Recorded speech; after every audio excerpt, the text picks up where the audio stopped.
Hello, everyone, and welcome to the Financial Dads Podcast. My name is Paul Fagan, and I'm here with Jody Fisher. Hey, Jody, how are you doing today? Hello, Paul. How are you? Doing well. I'm doing very well. Fantastic, actually. This podcast is for all the dads out there who struggle with life's topics as they are related to family and finances. Our hope is that we can provide our thoughts, successes, and mistakes and share them with all of you. Before we jump into the podcast today, Jody, it's funny. I had a couple of texts from some of our listeners, friends and family listeners. They were very impressed, and one of them said, you guys are probably the only financial show that ever did a podcast on grocery shopping. It was like in the history of podcasting, there's probably very, very few, if not any, shows that are talking about the grocery trip. So we got a few compliments unexpected this week. So it's cool. It's very cool. But I thought I would just kind of talk about that. So it was very cool. So I have some loyal listeners that listen and keep me posted on whether it's audio levels on the podcast or if it's on the topics. So I thank them all profusely, and I continue to evangelize. I actually was in an Uber this week with a guy who, him and his wife are moving into Rye Brook, New York. They're buying a condominium. And the funny part was he's Ubering on the side early mornings, and he's a financial advisor by trade. And he's just trying to save more money for him and his wife, so when they start having kids, he wants to start being prepared. And I said, hey, we got this podcast. And he said he was going to listen. So if you're listening, thank you very much, and hope you are listening and hope you're enjoying our podcast. Yeah, thanks to everyone who listens. And for the feedback, too. You know, we really like the feedback. And let's be honest, We've said it a bunch of times. We are not financial experts. We're simply dads who are sharing the mistakes that we've made and the wisdom that we've gathered along the way and passing that along in the hopes that other people will avoid, to the degree that they can, the mistakes that we have made and sort of just do a better job with their money. So that's really nice. And thank you to everybody who's given us feedback. Very cool. Very cool. Well, we'll jump in today's topic, right? Today's topic is holiday financial planning, right? How do we budget for the holiday season? At the recording of this podcast, we're in October, and we have some big holidays coming up. We have, of course, the December holidays, Christmas, Hanukkah. We have Thanksgiving coming up, Halloween, of course. There's a lot coming up in the next quarter, and we really wanted to discuss how do you budget for those holiday expenditures. My current situation is I set a budget and a tracker each and every year to keep the Christmas holiday for me on track, which includes everything from gifts to tips to holiday menu planning. And it's a plan and a budget in the same file, right? I use Microsoft Excel, and I use a save as copy every year, and I try to keep to that budget plus or minus a couple of $100. I'll increase it when I feel it's a little bit too low, but basically I use this to keep me on track for actuals versus forecast. And what I mean by that is, for each person in our lives, we do budget a certain amount of a ceiling that we want to spend to keep the budget on track. And that's worked for us in the past. When it comes to Halloween and Thanksgiving, that's probably another topic. But basically, we try to buy within reason. The meals are within reason. I don't think they're part of the cost of doing business. Children's costumes and candies for Halloween, Thanksgiving, turkey. Luckily, we don't have to plan, and I'm grateful. I always say this. I'm grateful and thankful I don't have to plan too hard for Thanksgiving and Halloween. But for the Christmas holiday, I definitely do. And that's why I keep this budget and I keep it going. In terms of tipping, we primarily focus on the aftercare program for my daughter's school and the bus driver. There's not many other tips that we have to give during the holiday season, and typically it's either cash or gift cards. In terms of shopping, I do a lot of online shopping now. Used to go to the store a lot. There's still some trips to the store and to the malls, but most of it is online, and I'm looking for those deals as I'm putting it together. And I maintain a list of gifts that my kids will mention throughout the year that I keep and we buy against, because the biggest thing for me is I don't like to buy for the sake of buying. I like to buy with a purpose. So if my son or daughter mentions something throughout the year that they would like for me to buy, or for me to tell Santa to buy, I put it into that list, and either I buy it or I relay it to Santa. So that's really the focus that I do. And then typically Christmas for us, is where the big gifts come out. We don't buy a lot of big gifts around the birthdays or just willy-nilly throughout the year. We use Christmas as that meaningful time where you are giving thanks, but also the bigger gifts that maybe the kids were asking for, we provide during the Christmas holiday. And that's typical because I think I grew up that way. My parents did the same thing. Throughout the year, we got certain things, but Christmas was the big gift giving time, and that's when we got the wish list things that we wanted throughout the year. So whether it's a new computer or an iPad or a basketball hoop, we try to save those purchases for Christmas time. So I said a lot in the first current situation opening of this podcast. So Jody, I'll let you jump in. What is your current situation when it comes to the holiday financial planning? Yeah, Paul, that's a great kickoff to this, and you can see how nuanced this time of year is with all the things that are going on. They're all the things that you could potentially have to buy, and some of the things. Everything here. Let's be honest. Everything here is discretionary, but there are a lot of things that you can run into, and in the aggregate, they can really add up. So that's why we thought that we should do this podcast now at the beginning of October, because October, November, December, especially in a family situation, is an expensive time of year.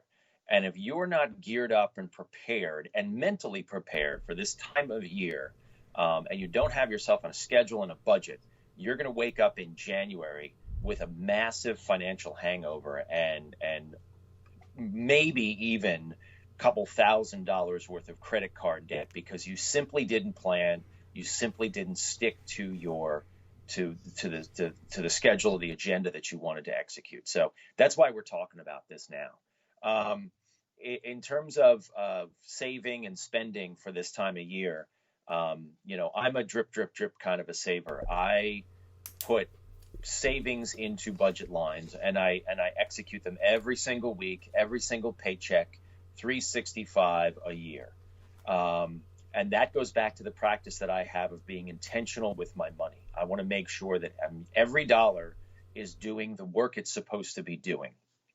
And so in the case of holiday spending, I don't exactly have a holiday line broken out, but what we do have broken out is simply an untouchable savings account line. And we budget in our household $50 a week, and that gets auto drafted into an untouchable savings account, the kind of one that you don't dip into to cover the household expenses. And we could get into a whole thing. I have a savings account where I get paid on a monthly basis with a commission. And so I build up a amount of money in there, and then I pull it over to pay the mortgage bill at the end of the month. It's not that account. It's a separate, different account in a different institution where we actually have to go and either write a check or go to that institution and pull that money out. You could do it online as well, but there's an emotional, don't want to dip into that account. So $50 a week, and that doesn't sound like a lot, but when you add all that up, that's $2,500 in a year. That's a lot of money. And so we put that aside throughout the year, knowing that we'll be able to dip into that $2,500, not necessarily spend it all, but be able to use that $2,500. It's going to be there at the end of the year to buy the things at this time of the year in Q4 of every year that we know we're going to have to spend on. And it starts with Halloween, goes right through Thanksgiving, and ends up for our household at Christmas as well. And we do a similar thing, Paul. We have a spreadsheet where we track all the expenses. It also allows us to track all of the gifts that we've bought, the tips that we have to do throughout the season, the food, the travel. It all adds up. And it also helps us track the activity, what's been done, what still has to be ordered, what needs to get ordered. Paul, I love your idea, and I do the same thing where, you keep track of those things that the kids talk about throughout the year, and you write them down on the list, and then, you get to the end of the year, and it's a list that you can go into instead of, sitting down and being like, what do you want for Christmas, and that kind of stuff, even though we do that anyway. But what that also does, and we can talk about this a little bit too, you get into December, and in our house, and I think a lot of people have had this in that Christmas shopping time. As the days tick down, you get desperate. What am I going to get for this person or that person or my wife or my whoever? It eliminates the spontaneous purchases. And that can be the real killer. If you're running out and you're grabbing something real fast, you're always going to overspend, and you're always going to spend off of your plan. So by keeping track of this and going back to the being intentional with your money, writing it all down, planning it all out, sticking to the plan, you can avoid the spontaneous purchases. And you can also avoid, if you can, the credit card purchases that aren't accounted for in that savings account. I have no problem with people buying something on a credit card, executing a purchase on a credit card, as long as that money exists elsewhere in cash, where you then go and cover that credit card. And we've done that frequently. We buy something on the credit card. As soon as it hits the credit card, we pay it off in cash. There's no interest. There's no carryover. There's no nothing. And then there's just one other thing that I wanted to hit, and we can talk about this a little, and that's not being shamed into the big purchases at holiday time by advertising. But we'll get around to that. And I've got a story about that one that I've hit. Oh, that's great. I mean, another big recap. So once again, this is another podcast where you think there's not a lot to talk about, and there certainly is. You prompted for me memories when I was a kid. I had a paper route, and I used to use a mechanism called a vacation club and a Christmas club, where I would put $5 or $10 a week into this Christmas club or a vacation club. And I started doing that with my grandmother. My nanny would take me to my nanny. It was my grandmother, so I didn't have a nanny. She's my grandma. But we would go to the bank, Sound Federal Savings. They're no longer in business, but they had the concept of a Christmas club. And even with my paper route money, I had put in $5 or $10 a week from that paper route into the Christmas club, and the rest of this would go into my savings account. But I was using that principle for a very long time. Once again, I budget at the macro level. I always talk about this, and I love it because we bounce off each other pretty well, Jody. You budget at the micro level. I budget at the macro level. So I do account in our budgets for the year Christmas gifts. So it's in there. But once again, I probably should do a better job of saving incrementally for it. But my system has been working. Your system works. So like we've always said, it all depends on what works for you and your family. I also love the fact that you talked about the debt hangover. That was something I did not think about. And I've experienced that very few times in my life, but I have experienced it where you go on a big vacation or Christmas holidays and you're paying for that thing, for that trip or for those gifts for months after you've done it. So that's a very, very good call out, is to avoid the debt hangover. Pay in cash and make sure you have the money to buy those gifts or you don't buy them. So I think that's very cool. Jumping into into some of the topics that we want to hit upon today, and not in any particular order, but like teacher gifts. How do you guys handle teacher gifts in your household, Jody? So teacher gifts are part of that, that $2,500 chunk. And your kids may be the same. My kids, lots of people's kids, they don't have one teacher. They have a couple of teachers in the classroom. There's the teacher, there's a couple teaching assistants. There's, like you said, Paul, there's the bus driver. Maybe you've got before school care, after care. That can all add up. I mean, you can turn around. You're talking about 10 gifts for 10 people. And even if you're getting a $10, local coffee shop gift card, that's $100. That's a lot of money. So we budget that as part of that $2,500. We do have a spreadsheet. I think you said you have a spreadsheet too. We've got all the gifts, all the purchases written down on that spreadsheet. And we try to get really granular with that, just because that's the way we operate. So here's the teacher gifts, here's the bus driver gifts, here's the tips for the hairdresser, here's the tip for the preschool or aftercare or whatever. Here's the tip for whoever is a service person in your life, and make sure that you've accounted for all of them. I guess that's where I'm going with all this. Make sure you account for everything.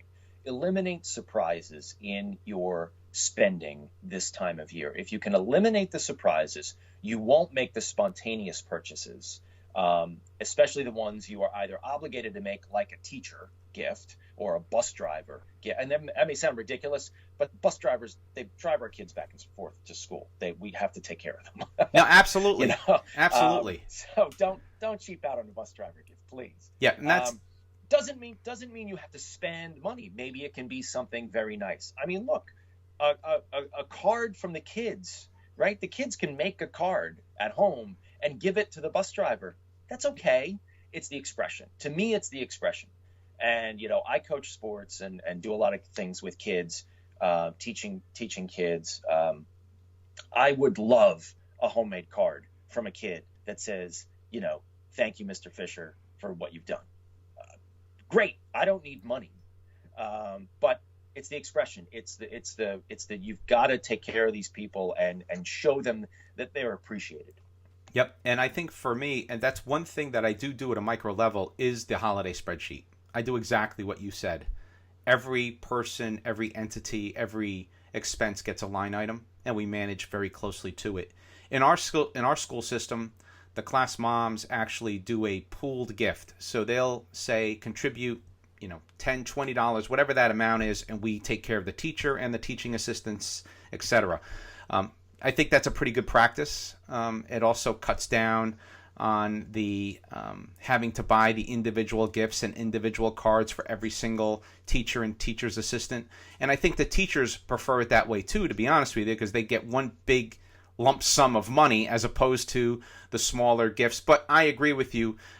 If the kids want to, they should be encouraged to give the teachers and the teachers' aides those thoughtful gifts, or the bus driver, same thing, right? So yeah, and what we're trying to say too is that if you don't have it in your budget to purchase a gift, even if it's something as simple as a $5 or $10 gift card from somewhere, that's okay. Don't get shamed into making purchases you can't make. And for something like that, where the child is the beneficiary, and it's a teacher or a bus driver, a homemade card for people who work with kids, a homemade card is just as valuable, if not more, I think, than that $10 gift card to the local coffee shop. I think it'll be remembered more thoughtfully by the person receiving it. So I think Absolutely. You're 100% right. Absolutely. And don't shame yourself into needing to buy something. If you can't buy it, if you can't buy it in cash, just don't do it. You're going to screw yourself. Yep, I agree with that. I definitely agree with that. So I think we talked about the gifts and tipping. Do we get an explicit rating for that? Did I just get us an E rating on our podcast because I said screw yourself? No, I think we're good. I think we're good. Although we may get some vicious feedback this week from our friends and family followers. So we're sorry. We apologize. I just went off the rails there. Hey, Jody, I'm going to switch gears a little bit. That was a great discussion topic, but I want to switch to home decorations, both inside and out. I know in my house, we spend a little bit of money each year on having to replace lights that inevitably, for some reason, you put them away after a holiday season and they go bad when you go to plug them in the next year. So we have a certain amount. No, that never happens. Ever. Yeah, we have a certain amount of money that we put aside for home decorations, both inside and out. And every year when we go to buy those new lights, maybe we'll buy a new piece for the lawn. It's not a big budget item, but it's just something to be aware of. And once again, this is a completely discretionary item, but we do some home decorations. We do budget for that. How do you handle home decorations in your house, Jody? We're not unusual. We do the same thing. We have all that stuff. It gets thrown in a couple of tubs and it gets put in the attic or wherever else, and we pull them out the next year, and I fix the lights and all that kind of stuff and recycle. I'll give you my one interior home decoration hack. Rather than spend money on decorations to hang around the inside of the house, we use, and I reuse to the degree that they can be saved, the projects that the kids bring home from school. Oh. So when the kids, they come home, with dramatic speed when they're little, especially like they're in preschool and kindergarten, stuff like that. I try to take them, fold them up, and put them in that big Tupperware tub or whatever that is, pull them out the next year, hang them up on the wall. You will be surprised and appreciative of how fast your house fills up when you've got 3 years worth of school projects hanging up around the inside of the house. Everything from gingerbread men to reindeer to whatever the heck else you've got. And we put up the Hanukkah decorations, and we put up the Kwanzaa decorations, and anything that's come home that is relative to the season, we put it up. It ends up going everywhere in the house. It's amazing. Oh, that's very cool. That's a good tip. That's a very good tip. Yeah, My And daughter they're free. They're all free. That's right. That's right. My daughter, the past few years, she's been making snowflakes, and we hang them by the dining room. So she really loves decorating the home.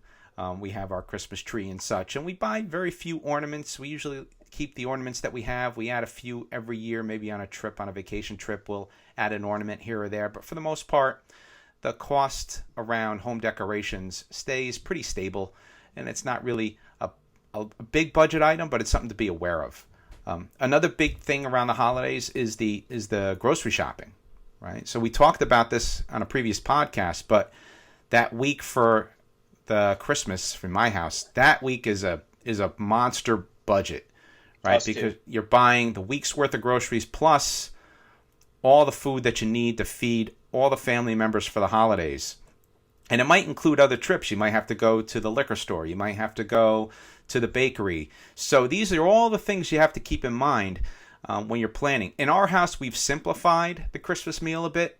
We used to go very, very crazy with the Christmas meal, and we've cut the cost, but not really because of a cost-cutting measure, but we cut it because of time, the time cost, the preparation to cook and to cook out. We used to do a lot of steaks and such around the holidays, and for us it just became a time suck. Cooking the food outside, getting the grill fired up, if it's snowing, not snowing, weather issues, etc. So we actually have a pretty standard menu where we use some slow cooker recipes to make food for the year. My in-laws and my uncle, everyone gets assigned something to bring to the holiday table. So my uncle typically brings the desserts. My in-laws bring a dish and a side dish. We do the same thing for Thanksgiving. And not only is it a cost save, but it also is a time save. Because really for me, the holidays is really around spending time with the family. And I'd prefer not to be rushing around cooking at the last minute. I'd love to have everything prepared, everything ready to go, everything menued. So you're not only financially frugal, but you're frugal about your time. And you want to spend the time with the holiday the way it needs to be spent. How do you handle that, Jody, in terms of your food and purchases and menus and such? Yeah, similar philosophy, couple specifics. One, we are a family that loves to eat. And so we will put the emphasis in terms of our budget on the food rather than the other stuff that comes and goes with the holiday. At the same time, to your point, we will be balanced with how much we buy and how each member of the family pitches in to bring an item or stuff like that. The other thing to remember, too, is that it's easy to go hog wild with food around the holidays. And as fun as that might be, cooking lots of different things or getting something exotic or just something you normally get or whatever, don't overbuy to the point where there's not even room in the refrigerator for the leftovers, because then you're going to fall into the trap of what we talked about last week on the grocery shopping podcast.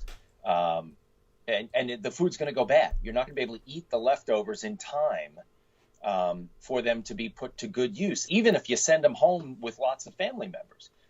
So don't go so nuts that you drill a hole in your budget and you buy to the point where you're throwing food away. That's just not smart. But that said, we do put emphasis on the food just because we love to eat, and we think that that's something where you gather everybody around the table and everyone's together, and that is, to your point, Paul, the point of the holidays. Yep, absolutely. And I couldn't agree with you more. We do put an emphasis on the food, but we also follow the mantra of not overcooking and not overdoing it. And that's something we do as well. So we definitely... Yeah, you don't need 8 pies, right? Yes. You don't need 8 pies on the table. 2 is just fine. One of this one and one of that one. Or you don't need, 12 side dishes. Even if you love food, you don't need 12 side dishes. Yeah, I couldn't agree more. We have a set menu, and that's the other thing is, just like I plan, and we've talked about this in a previous podcast, we have a weekly menu. We definitely have a holiday menu that we shop to, and I keep a document within my computer, and I do a save as every year, and we modify that menu. And just like we do every week with the weekly menu, the holiday menu itself is documented, and we buy against that menu, so nothing gets forgotten. We don't have to make multiple trips to the store, etc.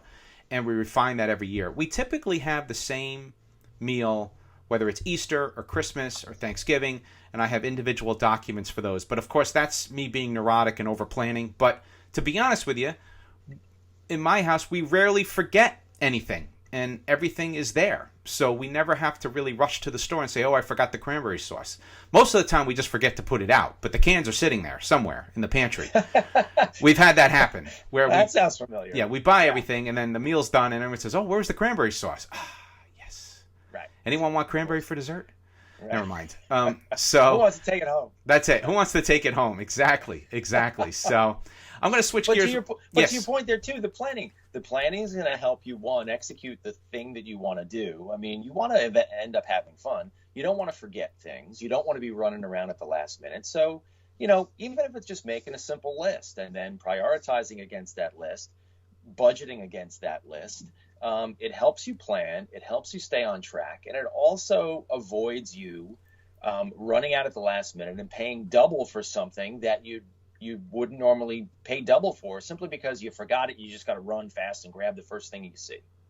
Yep, I couldn't agree more. And that's why we do have those lists. Now, we talked about the mechanics of planning for these pieces. What about the budgets within, in terms of for your kids? Like, I know for me, it is a special time of year.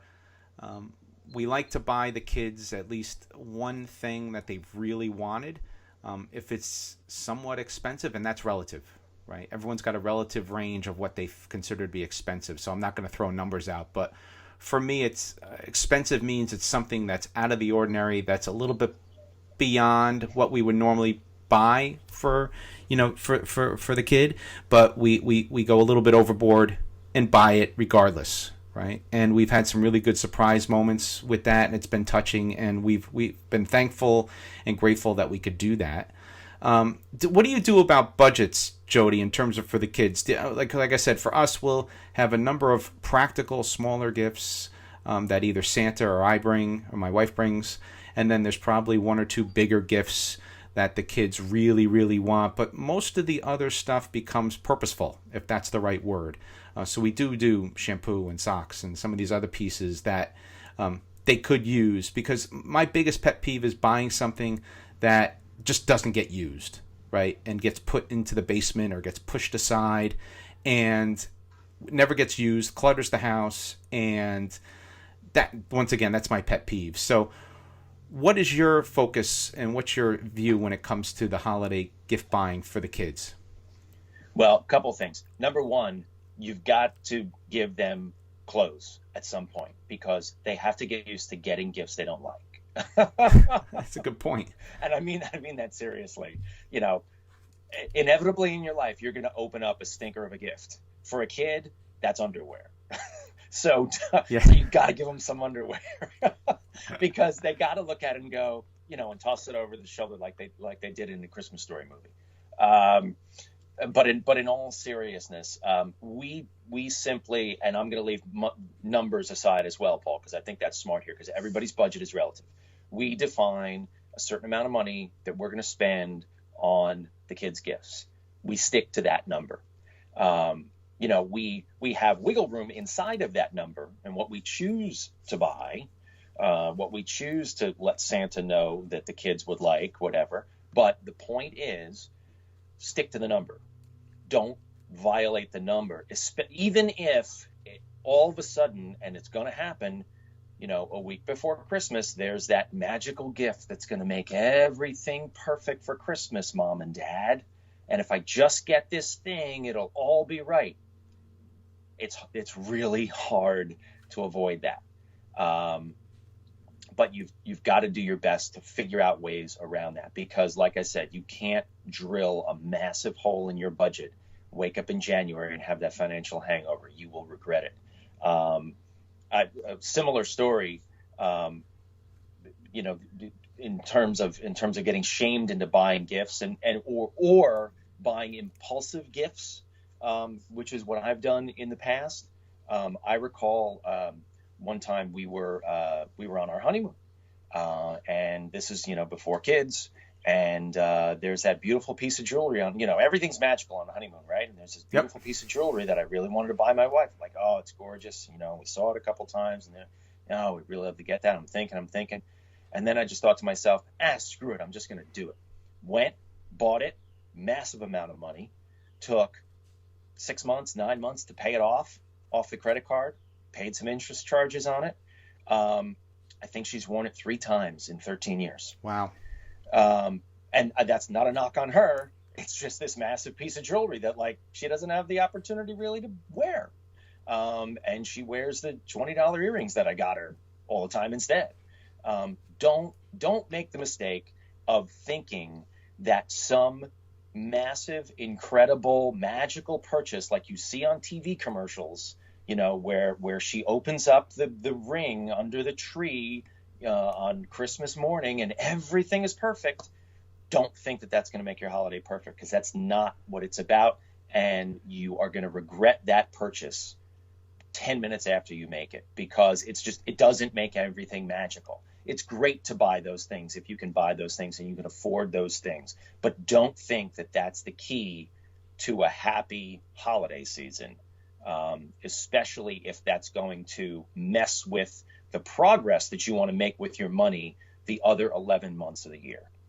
That's very well put, and I agree with that. Boxing in terms of putting a box or ring fencing the amount for each kid, or even your spouse, right, of what you want to spend is important, and not to go above it, and work within that range. So if the particular gift you want is bumping up against the high end and consuming all the money in that budget piece, then there'll be fewer gifts, right? So you're right. You have to be practical, and you have to think with your head and not with your heart so much. Even though it's a heart-filled holiday, you definitely have to think with your head to make sure that you're doing the right thing. Because at the end, you're doing the right thing for the family.